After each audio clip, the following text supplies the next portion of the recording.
जय माता दी भक्तों। आइए अब सुनते हैं तृतीय अध्याय। दुर्गा सप्तशती का ये तीसरा अध्याय है। इसमें है सेनापतियों सहित महिषासुर का वध। जगदम्बा के श्रीअंगों की कांति उदय काल के सहस्त्र सूर्यों के समान है। वे लाल रंग की रेशमी साड़ी पहने हुए हैं। उनके गले में मुंडमाला शोभा पा रही है। दोनों स्तनों पर रक्त चंदन का लेप लगा है। वे अपने करकमलों में जप मालिका विद्या अभय तथा वर नामक मुद्राएं धारण किए हुए। तीनों नेत्रों से सुशोभित मुखारबिंद बड़ी शोभा हो रही है। ऐसी देवी को मैं भक्तिपूर्वक प्रणाम करता हूँ।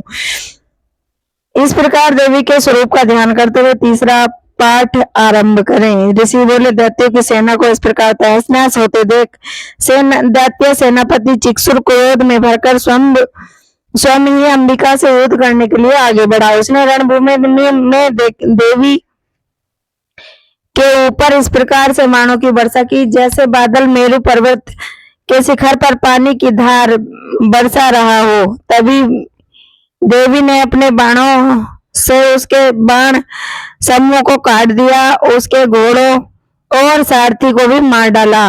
साथ ही उसके धनुष में अत्यंत ऊंची ध्वजा को भी काट गिराया। धनुष कट जाने के बाद उसके अंगों को अपने बाणों से बींध डाला। धनुष, रथ, घोड़े, सारथी सब नष्ट हो जाने पर वह असुर ढाल और तलवार लेकर पैदल ही देवी की ओर दौड़ा।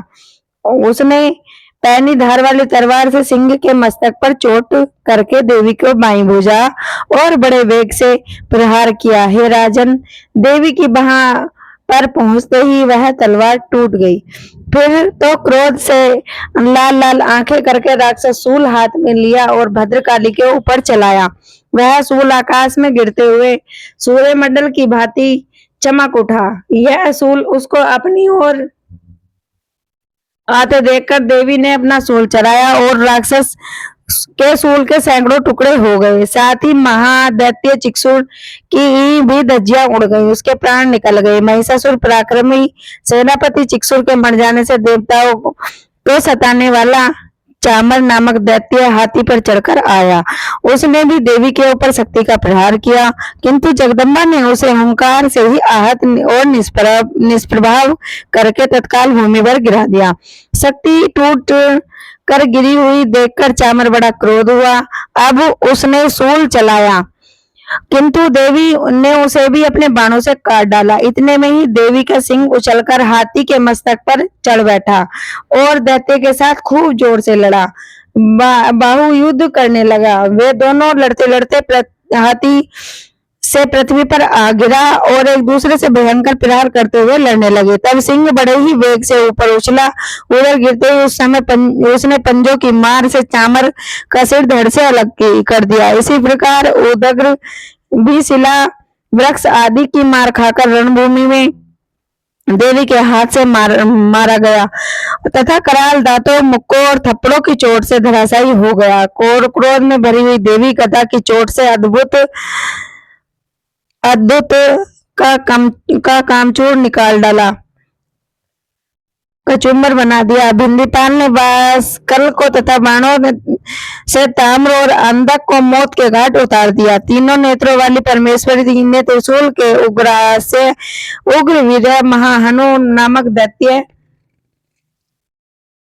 को मार डाला। तलवार के प्रहार से विडाल का सिर भी धड़ से अलग कर दिया। दुर्धर और दुर्मुख इन दोनों को भी अमलोक पहुंचा दिया। माता ने इस प्रकार अपनी सेना का संहार होते देख महिषासुर ने भैंसे का रूप धारण करके देवी के गणों को त्रास देना आरंभ कर दिया। किन्हीं दो युद्धों से मारकर किन्नी के ऊपर खुरों का प्रहार करके किन्नी की पूंछ से चोट पहुंचाकर कुछ के सिंगों को फाड़कर कुछ के गणों का वेग किन्नी के सिंहनाद से और कुछ चक्कर देकर कितनों को निश्वास वायु के झोंके से धरती पर गिरा दिया। इस प्रकार गणों की सेना को भी मार गिराया।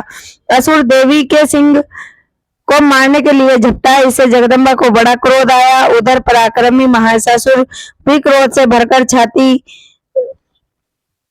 धरती पर खुरों से खोदने लगा तथा अपने सिंगों से ऊंचे ऊंचे पर्वतों को उठाकर फेंकने की गर्जना करने लगा। उसने वेग के चक्कर में उसके वेग के चक्कर देने के कारण पृथ्वी शुद्ध होकर फटने लगी।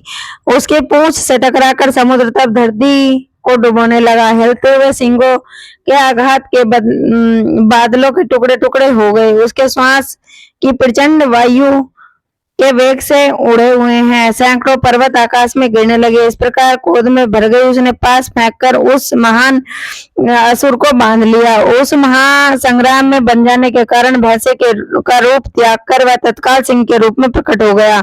उस अवस्था में जगदम्बा जो ही उसका मस्तक काटने के लिए वहीं त्यों ही खड़गधारी पुरुष के रूप में दिखाई देने लगा तथा देवी ने तुरंत ही अपने बाणों की वर्षा करके ढाल और तलवार को उस पुरुष को भी बीन डाला। तब उस दैत्य का विशाल हाथी का रूप धारण कर लिया और अपनी सूंड से देवी के विशाल सिंह को खींचने की ओर गरजने लगा। खींचते समय देवी ने तलवार से उसकी सूंड काट दी। तब वह पुनः दैत्य और भैंसे का शरीर धारण करके चराचर प्राणियों सहित तीनों लोगों को सताने लगा।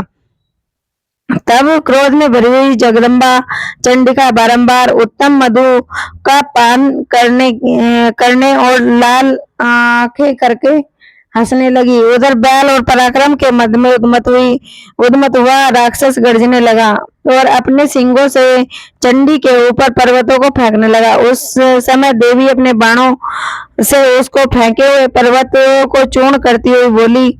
उसका मुख मधु के मद में लाल हो रहा था, वाणी लड़खड़ा रही थी। देवी ने कहा, अरे मूढ़, जब तक मैं जी भर के मधुपान न कर लूं तो क्षण भर के लिए खूब गर्ज ले। मेरे हाथों से यही तेरी मृत्यु हो जाने पर अब शीघ्र ही देवता गर्जना करेंगे। ऋषि बोले। ऐसा कहकर देवी उछली और महादैत्य के ऊपर चढ़ गई। फिर अपने पैर से दबाकर उसे शूल से उसकी गर्दन पर प्रहार किया। उसके पैर दबा होने से महिषासुर अपने मुख से दूसरे तरफ बाहर निकलने का प्रयत्न करने लगा। अभी आधे शरीर से बाहर निकलने ही पाया था, देवी ने अपने पराक्रम से उसे रोक लिया। आधा निकला होने के कारण असुर देवी से युद्ध करने लगा। तब देवी अपने तेज तलवार से उसका सिर काट दिया। फिर तो हाहाकार करती हुई दैत्यों को सारी सेना भाग गई और दैत्यों को देवताओं की प्रसन्नता का पारावार न रहा। देवताओं के दिव्य महर्षियों के साथ दुर्गा देवी की स्तुतियां की। गंधर्व राज गायन करने लगे, अप्सराएं नाचने लगी। महिषासुर का वध का तीसरा अध्याय पूरा हुआ। बोलो दुर्गा माता की जय। बोलो माता रानी की जय।